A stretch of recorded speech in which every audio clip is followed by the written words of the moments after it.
వెయ్యి గొంతుల కార్యక్రమం మందా కృష్ణమాధవ్ గారు హైదరాబాద్లో 7వ తేదీ భారీ సభ ఏర్పాటు చేయడం జరిగింది. ఆ సభలో ఉద్దేశంగానే ఈరోజు మాదిగ సంఘాలు,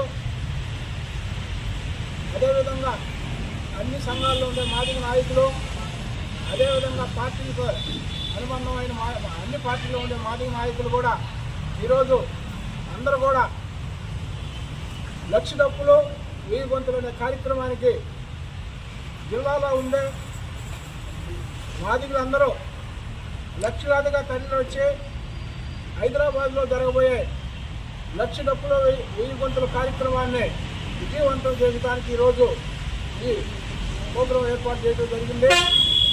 అందులో భాగంగానే గత 30 సంవత్సరాల నుంచి ఎస్సీ వర్గీకరణ కోసం అలుపెరగని పోరాటం చేస్తూ ఉన్నాం.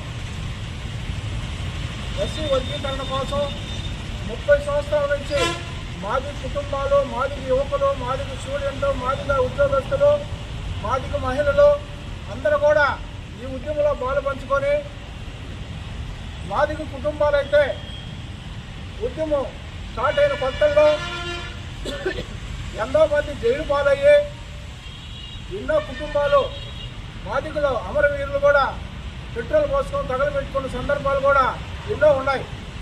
ఎస్సీ వర్గీకరణ అనేది ఒక మాదిగలకు చిరకాల కోరిక.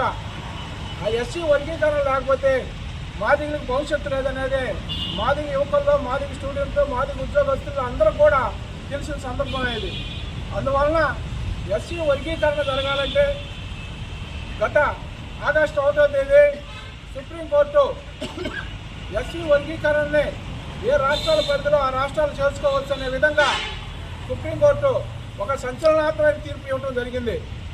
ఆ తీర్పులో భాగంగానే ఈరోజు ఈ వర్గీకరణ కోసం తెలంగాణ రాష్ట్రం నుంచి కానీ, ఆంధ్రప్రదేశ్ రాష్ట్రం నుంచి కానీ ఒక ఏకసభ్య కమిషన్ ఏర్పాటు చేయడం కూడా జరిగింది.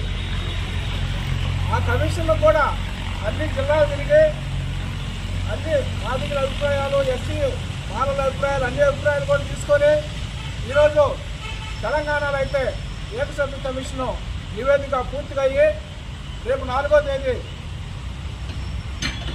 ఎస్సీ వర్గీకరణ సబ్ కమిటీ అదేవిధంగా అసెంబ్లీలో పెట్టడానికి కూడా తెలంగాణలో చాలా ముందుకొచ్చింది. చాలా సంతోషకరమైన విషయంగా మేము భావిస్తూ ఉన్నాం.